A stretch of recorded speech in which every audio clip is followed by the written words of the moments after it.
Hello everyone, welcome back to Crowbeak's Gaming Gala, where today we are playing Solstice. It's a really great visual novel, a mystery visual novel, from the same folks who made Cinders, MoaCube. We have just started questioning the captain of the guard about the fact that he is not looking for a missing man, and have been accused of enjoying investigating the thing on our own, even though we're the doctor. So how are we going to respond? I'm enjoying this. Someone has to do your job. Being deliberately antagonistic. This is, since Galen is gay, turns out Cassia also likes dudes, and you can hook up with him later if you want to, but I'm actually going to see what it's like if you don't hook up with him. Yeah, I'm going to try to avoid hooking up with him at all.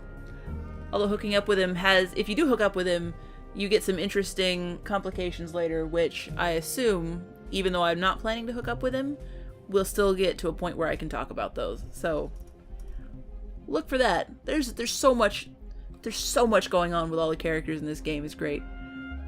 Let us move forward. Here we go again. Where will you begin your search? Right here, of course. I'm going to ask one of the most informed people around. Well, Captain, who do you think I should speak to first? Slava is the obvious choice, but if she's hiding something, you're assuming she is? Her behavior doesn't make sense. I should talk to someone who may know more about her. Maybe a close friend? Now, a friend would be biased. Talk to Constance. She's been around for a very long time. Don't tell her I told you that. She knows a lot about everybody. But there's another clue, isn't there? Lev's obsession with Kala may be important. Who can I talk to about that? Anybody and everybody. We all have our theories about Kala. If you want to learn about Lev's, talk to Yakone. The Northern Caravan pilot? She's not very talkative. She likes to keep to herself and seems harsh at times, but she's quite an exceptional young woman, Doctor. Lev talked about Kala with her. Really? Who would have thought? Thanks for the advice. No problem. Good luck, Doctor. Thank you, Captain. You'll need it. This will be interesting. I'm going to talk to Yakone, because I've talked to Constance before. This is, if I remember correctly, this is a branch. That was a branch choice. I can talk to one or the other, but not both. So the things I learned from Yakone are not necessarily the things I would learn from Constance. And that's what I was talking about with the branching paths before, and how, since this is a mystery, the branches you choose can make a difference in the picture that is being painted for you. There are a couple places where you choose one branch and then you get to go do the other one as well, but there are other times where you don't. And I can't remember if this is one or the other, or which of those this is. Then you are bothering me. But people bother each other all the time, don't they? Let me guess. You want to ask about something? Is it that obvious? Do I have it written all over my face? Southerners are as easy to read as children. Ask away. All right. Did you know Lev is missing again? I'm not surprised. Haven't seen him since the night he was beaten up. The night he was... Spirits! So now we have established that it was 10 days ago. Now that's expressive even for your people. I just realized something. I met him the night he was beaten up, and that was the night he vanished. Yes, I asked him to visit you. He wasn't eager about it, but I told him bleeding wouldn't help him on his quest. So you saw him that night as well. He passed me on his way to the Bank District, where the rich folk live. On his way back, he was bruised and bloody. This is definitely a branch where you get one or the other, not both, because I don't remember any of this from the first time I played. Which is how he was when I saw him. I thought the Bank District was off limits to all except the merchants. Unless you have an invitation.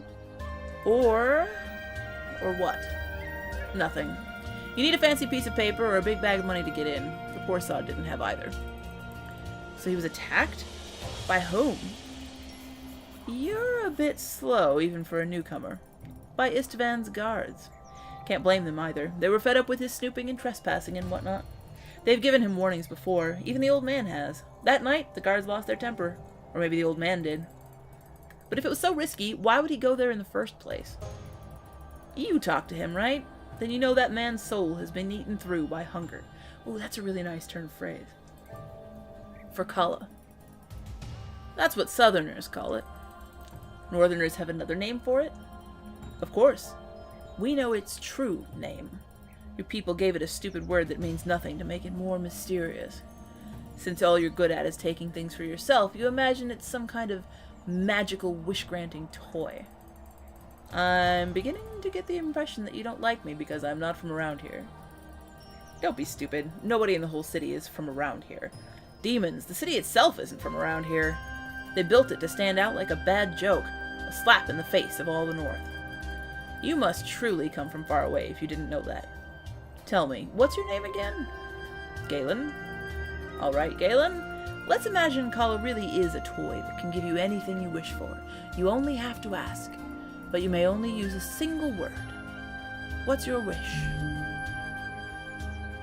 I wish for power! Because why not? Power. It's all very nice to have dreams and plans, but they mean little if we can't make them real. The only people who control their own fates are those with power. I bet you feel right at home here, then. This place is full of people who think just like you. But enough games. You want to know more about the big secret?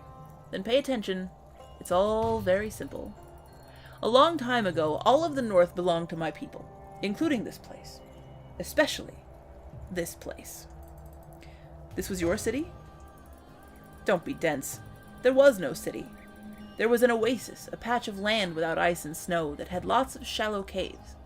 And in them, hot springs. My people are born and buried among snow and ice. We have no need for great comforts. But for my ancestors, this was a very special place. But you didn't settle here. It was decided there was no need for us to hide underground if we could sleep under the stars. But travelers were allowed to stop here on their way across the ice desert.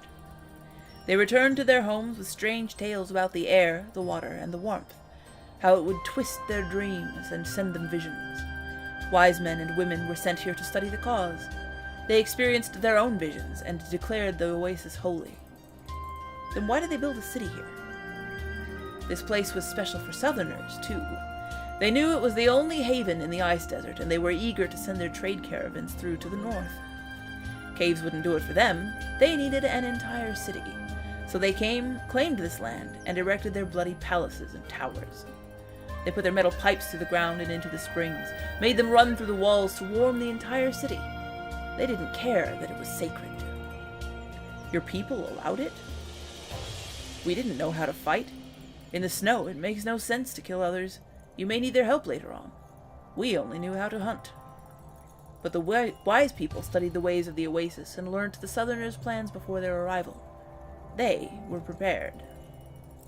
They performed rituals to tangle the currents and slow the water, to make it cool over time. Yet the city still stands, prosperous and, well, warm. Were the rituals ineffective? Oh no, they worked fine. But the southerners had lots of money. They hired their own wise people who came and quickened the waters. They built all that you see now. They even planted trees and flowers. Flowers! In the north. And that's the whole story. Thanks for telling me. Strong always dominate the weak, eh? 'Cause I'm being an asshole. It's tough, but it happens all the time. Not just to your people. Weaker animals are consumed, weaker tribes and peoples subdued. My homeland was conquered and plundered many times before we learned how to defend ourselves. Now others are afraid of us. I'm not stupid. I know how these things go.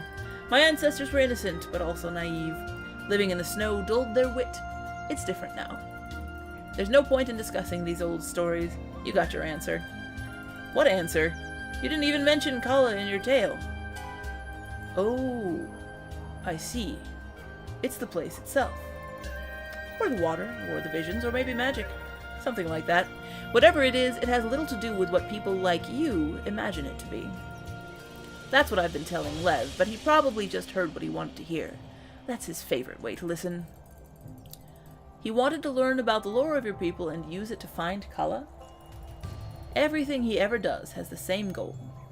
But... Yes? But what? He was asking about magic, about things you can do with the waters. You mean the kind of magic your people used on the hot springs here? Curses and rituals? I guess. Those stories, that's probably where he got the idea in the first place. I told him they were just folktales, and that I'm not a magician. Did he believe you?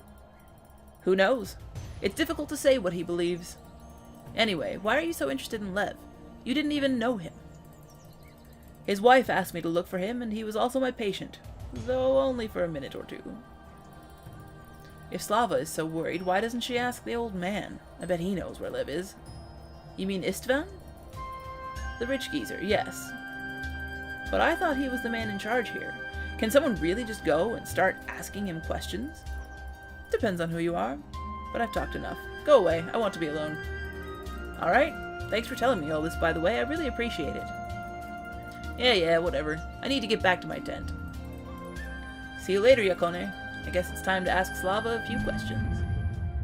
So since I chose Yakone, I didn't get Constance. But I'm still getting Slava either way.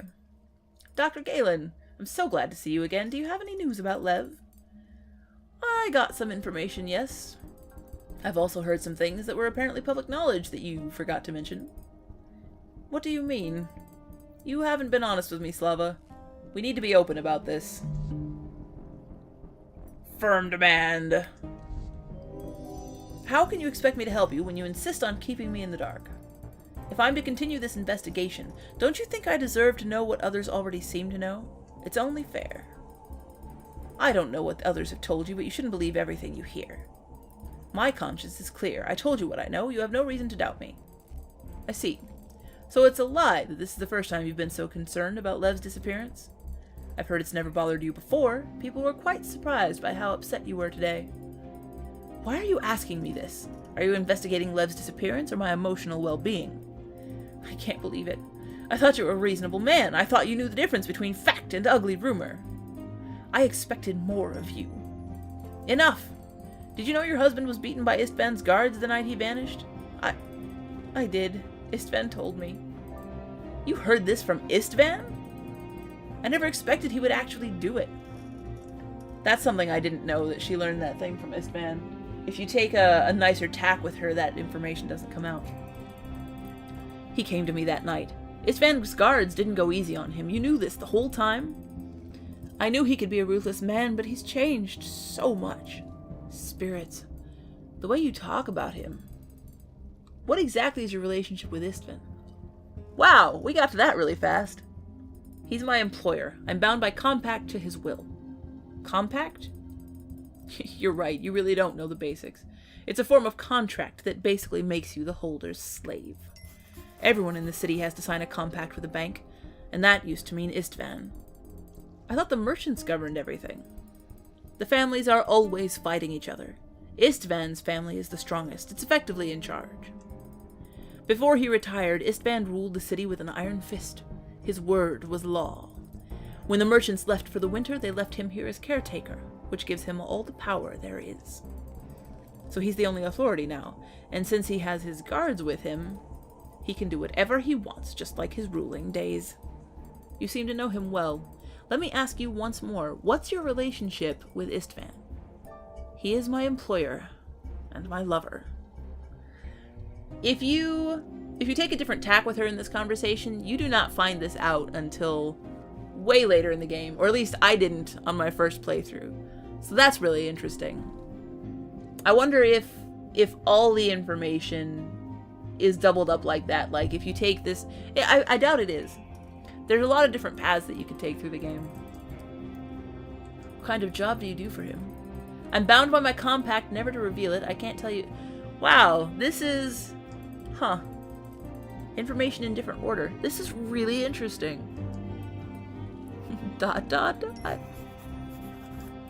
Oh man. And the compacts are such a huge part of everything in the game. The compacts are... And see, there's the branching thing, because I talked to Yokone instead of Constance. The compacts... Basically, she said that the compacts make you a slave to the banks. And for a lot of these people, that's definitely true. It doesn't necessarily start that way, but as things happen, the compacts can change. And the fact that these people are bound by compact to do what the merchant families require of them, affects the lives of everyone in town in one way or another. And yeah, that really ties into everyone's flaws and their troubles and the things that get uncovered about them. So, here we go. Yukone told me Lev was asking her about magic. Do you know why? He's ill. He can't think straight. He'd believe anything he thinks can help him find his treasure. So he imagined Yukone would be able to help him with magic? His imagination, it's the source of his madness, Doctor. He can no longer tell truth from his own fantasies. Alright, I could ask you more, but I have a feeling you won't tell me anything new. You're stubborn, Slava, you know that? I'm the innkeeper in the City of Secrets and Lies. Speaking too much goes against my trade. I also believe that if you remember anything important, you'll tell me without my asking. I may not know you well, but I can usually tell when people are lying to me. You've told me all that you could. Thank you for your understanding, Doctor. Please, Slava, call me Galen. All right. Thank you, Galen. Listen, there's one more thing I need to tell you before you go. I thought so. What is it, Slava? Here, take this. It's a book. Lev's diary, the most recent one. He put all his clues and hypotheses in it. He kept it hidden from me, but I've always known he had it. If you want to know why I'm so worried, it's because of this. He would never willingly leave it behind. It's his most precious possession. Frankly, it's his only possession. Yet he left it? And this has never happened before? Lev's memory is perfect when it comes to Kala. He gathered immense knowledge on the topic, even if most of it is myth and rumor. But when it comes to everyday life, he's a child, helpless and forgetful. Ah, interesting. The diary is protected. Yes, it's locked. I don't know where the key is. My guess is that Lev has it. No, I don't mean the physical lock, although having the key would certainly help. I just hope it'll help you find my husband before something terrible happens. I have the worst suspicions. Something bad is happening in this city. Oh no! So bad, she comes in with bleeding nose and blood all over her chest. Constance! What happened? Dr. Galen, I need your help. Really good use of animation and sound there. They just took the standard portrait and tilted it and used a thump sound at the appropriate moments to make it look like she fell. They do a really good job of working within their limitations here and being really creative about how to convey things. And that's one of the things I really like about it and this engine that they've built.